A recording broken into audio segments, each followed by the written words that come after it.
ওলামায়ে কেরাম তওবা ইস্তেগফারকে তারা বলছেন যাবতীয় কল্যাণের চাবিকাঠি হচ্ছে তওবা ইস্তেগফার। কোরআন মাজিদে আপনি তওবা ইস্তেগফার সম্পর্কে বহু আয়াত আপনি পেয়ে যাবেন। আল্লাহ তাআলা বলছেন যে ফাকুল তুস্তাগফিরু, তোমরা আল্লাহর কাছে ক্ষমা চাও। ফাকুল তুস্তাগফিরু রাব্বাকুম, রবের কাছে ক্ষমা চাও। ইন্নাহু কানা গাফফার, তিনি পরম করুণাময়, অতি দয়ালু। গফফার আল্লাহর একটি সিফাত, তিনি ক্ষমা করেন। ফাকুল তুস্তাগফিরু রাব্বাকুম ইন্নাহু কানা গাফফারা ইউরসিলিস সামাআ আলাইকুম মিদরারা। চিন্তা করেন, যখন আপনি তওবা করবেন আল্লাহ মুষলধারে বৃষ্টি আসমান থেকে দিবেন। বৃষ্টি নিয়ামত না? বৃষ্টির জন্য আমরা দোয়া করি না অনেক সময়?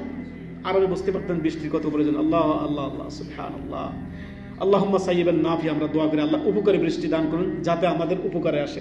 আর আমরা বুঝি আমাদের দেশে তো হইতে থাকে, থামাথামি আর নাই।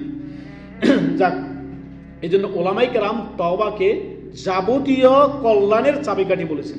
এই জন্য আমরা দৈনন্দিন চলার পথে হুচুট খেয়ে পড়লে আবার দাঁড়িয়ে যাবে। হুচুট খেয়ে পড়া মানে জীবনে চলার পথে বিন্দু পরিমাণ গুনাহ হয়ে গেলে আপনার দ্রুত তওবা ইস্তেগফার করে রবের দিকে প্রত্যাবর্তন করবেন, ফিরে আসবেন। আল্লাহ বলেছেন কুল ইয়া ইবাদিয়াল্লাযীনা আসরাফু আলা আনফুসিহিম, হে আমার বান্দারা যারা নিজের প্রতি জুলুম করেছো, লা তাকনাতু মির রাহমাতিল্লাহ, আল্লাহর রহমত থেকে নিরাশ হয় না।